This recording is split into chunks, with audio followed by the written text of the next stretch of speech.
વાવાઝોડાએ તારાજી સર્જી દીધી છે। ડુમસ રોડ પર વાવાઝોડાએ કહેર વર્તાવ્યો છે તો મહેક ફાર્મમાં આવેલું પેરિસ ડોમ ધરાશાયી થયું અને લગ્ન માટે તૈયાર કરાયેલા ભવ્ય સેટ ધરાશાયી થઈ ગયા। લાકડા અને પીઓપીથી બનેલો આ ડોમ જમીનદોસ્ત થઈ ગયો ત્યારે ડોમ તૂટી પડતા ઉદ્યોગપતિને કરોડોનું નુકસાન વેઠવાનો વારો આવ્યો છે। સદનસીબે ઘટનામાં કોઈપણ પ્રકારની જાનહાનિ સર્જાઈ નથી।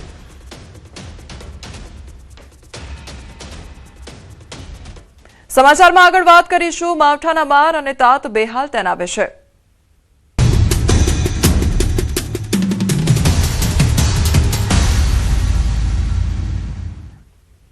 રાજ્યમાં વરસેલા કમોસમી વરસાદે ખેડૂતોના મોઢે આવેલો કોળિયો છીનવી લીધો છે, જેના કારણે જગતનો તાત ફરી એકવાર મુશ્કેલીમાં મુકાઈ ગયો છે। અગાઉ મગફળીના પાકમાં નુકસાન વેઠ્યા બાદ ખેડૂતોને ઘઉંના પાક પર મોટી આશા ફરી ગઈ હતી અને પરંતુ આ માવઠાએ તમામ આશાઓ પર પાણી ફેરવી દીધું છે। ખાસ કરીને રાજકોટના બેડી અને જેતપુર પંથકમાં તૈયાર થયેલો ઘઉંનો પાક પવન અને વરસાદને કારણે જમીનદોસ્ત થઈ ગયો છે।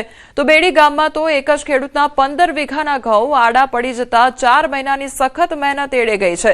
ખેતરોની સાથે માર્કેટ યાર્ડોમાં પણ ભારે તારાજી જોવા મળી છે, જેમાં રાજકોટના બેડી માર્કેટ યાર્ડમાં રાયડો અને અન્ય કૃષિ પાકો પલળી ગયા છે, જ્યારે બનાસકાંઠાના ડીસા માર્કેટ યાર્ડમાં પણ વરસાદી પાણી ફરી વળતા ખેતીના માલની બોરીઓ પલળી ગઈ છે। કુદરતના પ્રકોપથી ખેડૂતોની સાથે વેપારીઓને પણ મોટું આર્થિક નુકસાન વેઠવાનો વારો આવ્યો છે અને ખેડૂતોને રાતા પાણી રોવાની સ્થિતિ પણ સર્જાઈ છે।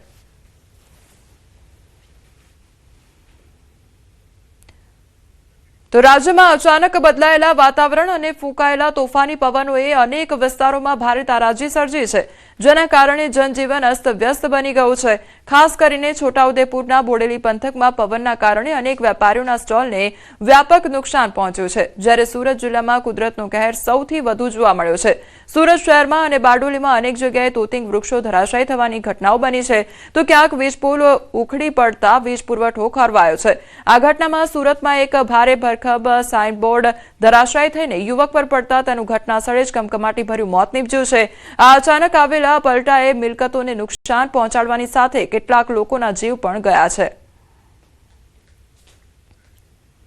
રાજ્યમાં વરસેલા કમોસમી વરસાદે ખેડૂતોની તમામ આશાઓ પર પાણી ફેરવી દીધું છે। ખાસ કરીને રાજકોટ સહિત સમગ્ર સૌરાષ્ટ્રમાં ખેડૂતોને લસણના પાકમાં વ્યાપક નુકસાની વેઠવાનો વારો આવ્યો છે। રાજકોટ ગ્રામ્ય, લોધિકા, પડધરી અને ગોંડલ જેવા તાલુકાઓમાં જ્યાં લસણનું મોટા પ્રમાણમાં વાવેતર કરવામાં આવ્યું હતું, પરંતુ તૈયાર થયેલા પાક પર જ માવઠું પડતા ખેડૂતોની મહેનત પર પાણી ફરી વળ્યું છે। હાલ તૈયાર થયેલો પાક હાથમાંથી જતા જગતનો તાત ભારે ચિંતામાં મુકાઈ ગયો છે।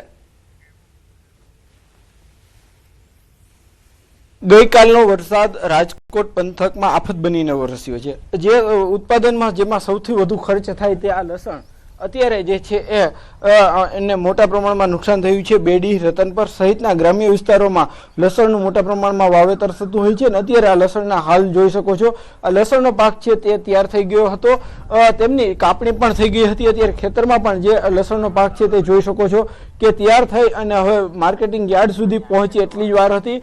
આ વખતે ભાવ પણ પ્રમાણમાં સારા મળે છે, એટલા માટે કે ખેડૂતોને પણ આશા હતી કે આ સારા ભાવ મળે છે તો તેઓ જે છે એ આમાંથી સારી કમાણી પણ કરશે, પરંતુ ક્યાંક ખેડૂતોની આ આશા પર અત્યારે પાણી ફરી વળ્યું છે। જેમનું ખેતર છે આપણે એમની સાથે વાત કરીશું। કેટલા વીઘામાં લસણ વાવ્યું? 8 વીઘામાં। અને અત્યારે શું પરિસ્થિતિ છે? અત્યારે પરિસ્થિતિ હવે કાંઈ હાલ નબળી પરિસ્થિતિ લાવ કાંઈ ભોગાય જ નથી, આમાં બધું પૂરું સાફ થઈ ગયું। કે હાલે કાલે વરસાદ આવ્યો એવો વાવાઝોડો વરસાદ જો ના નજર અમે છે, આમાં અમારે કેવી રીતે ભેગું કરું? લસણ અમારા ગામમાં મેજોરિટી ઘણું વવાય છે। લસણ પ્લસ ઘઉં છે, ચણા છે, જીરું છે, બધામાં 100% નુકસાની છે। અને બીજા નંબરમાં એવું છે જ્યાં લસણ છે એ સૌથી ખર્ચાળ પાક છે, સૌથી વધુ ખર્ચો આમાં કરવો પડે છે।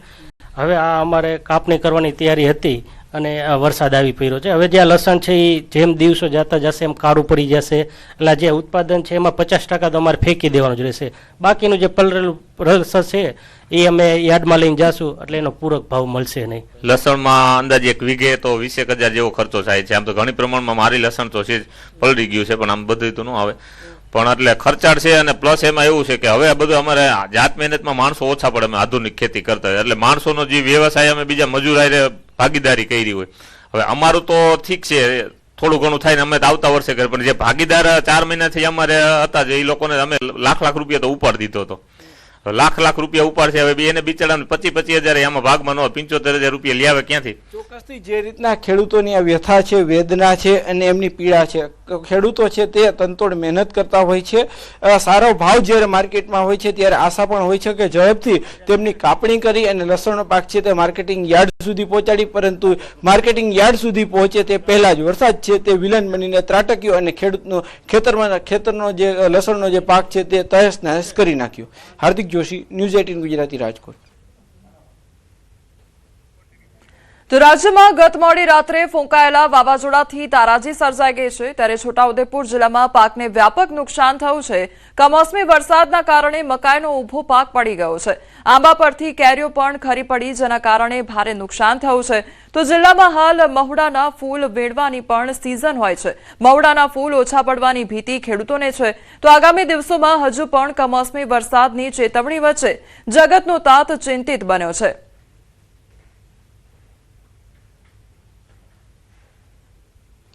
બોટાદ જિલ્લામાં નુકસાનીનું માવઠું ત્રાટક્યું છે. જિલ્લામાં આવેલી આંબા વાડીઓમાં મોટું નુકસાન સર્જાયું છે. આંબાની વાડીઓમાં કેરીઓ ખરી પડી છે. ખેડૂત દિલીપ સાબવાએ વર્ણવી છે પોતાની આપવીતી.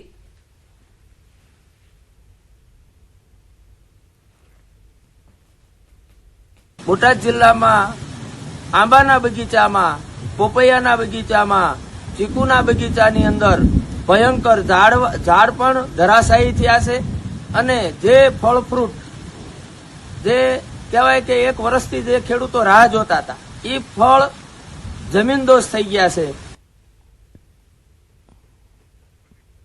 ભાવનગરમાં કમોસમી વરસાદે તારાજી સર્જી છે. માર્કેટિંગ યાર્ડમાં ખેડૂતોની જણસી પલળી ગઈ છે. ઘઉં, ચણા, કપાસ તેમજ ડુંગળીનો પાક પલળી ગયો છે. પાક પલળતા ખેડૂતોને આર્થિક ફટકો પણ પડ્યો છે. તો ખેડૂતોને ચિંતા સતાવી રહી છે. ખેડૂતોને પારાવાર નુકસાની વેઠવાનો વારો આવ્યો છે. તો ભાવનગરમાં કમોસમી વરસાદ ખાબક્યો અને જેના કારણે હવે ખેડૂતોના હાલ બેહાલ થયા છે. તો જે માર્કેટિંગ યાર્ડમાં ખેડૂતો દ્વારા જણસી મૂકવામાં આવી હતી તેને પણ નુકસાન સર્જાયું છે. સંવાદદાતા નીતિન અમારી સાથે જોડાઈ ગયા છે. નીતિન, ભાવનગરમાં અત્યારે કયા પ્રકારનું વાતાવરણ છે? ખેડૂતોમાં કેટલી ચિંતા? વાત કરીએ તો ગઈકાલે જે વરસાદ છે તેને લઈને ખેડૂતોના જે પાકો છે તેમાં ખાસ કરી વાત કરીએ તો આ વર્ષે ઘઉંનું પ્રમાણ પણ સારું છે, એટલે ઘઉંમાં પણ કંઈક ને કંઈક નુકસાન છે તે જોવા મળશે. બીજી તરફ વાત કરીએ તો ભાવનગરના માર્કેટિંગ યાર્ડમાં જે જણસીઓ લાવવામાં આવતી હોય છે, જે પાકો લાવવામાં આવતા હોય છે, ત્યારે પૂરતી વ્યવસ્થા ન હોવાને કારણે તે જણસી છે તે પલળી જવા પામી છે. અન્ય એક વાત કરીએ તો ભાવનગરનો જે કેરીનો વિસ્તાર છે, જ્યાં કેરીનું પીતું ગણેશ છે, જોશિયા સહિત ઘોઘા સહિતનો જે વિસ્તાર છે, ત્યાં પણ મોર, જે ઝાડ પર મોર આવતા હોય છે જે કેરીના આંબાના, તે ખરી જવાની ઘટના લઈને ખેડૂતોને આ વખતે પણ કેરીના પાકમાં છે તે નુકસાની વેઠવાનો વારો આવશે. જી, સમગ્ર માહિતી બદલ આપનો આભાર. તો ભાવનગરના દ્રશ્યો સામે આવ્યા છે કે જ્યાં કમોસમી વરસાદ ખાબકવાને કારણે ખેડૂતોને પારાવાર નુકસાની વેઠવાનો વારો આવ્યો છે.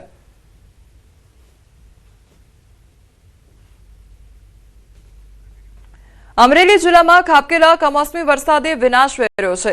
રીતસર જાણે કે મિની વાવાઝોડું હોય તેમ ભારે પવન સાથે ખાબકેલા વરસાદે જગતના તાતની ચિંતા વધારી દીધી છે. બગસરા પંથકના જૂના ઝાંઝરિયા ગામના ખેડૂતોને મોટા પાયે નુકસાન થયું છે. આ વિસ્તારમાં લસણ, તલ અને કલંજીનું વાવેતર મોટા પ્રમાણમાં છે, પરંતુ કમોસમી વરસાદે તૈયાર પાકને જમીનદોસ્ત કરી નાખ્યો છે.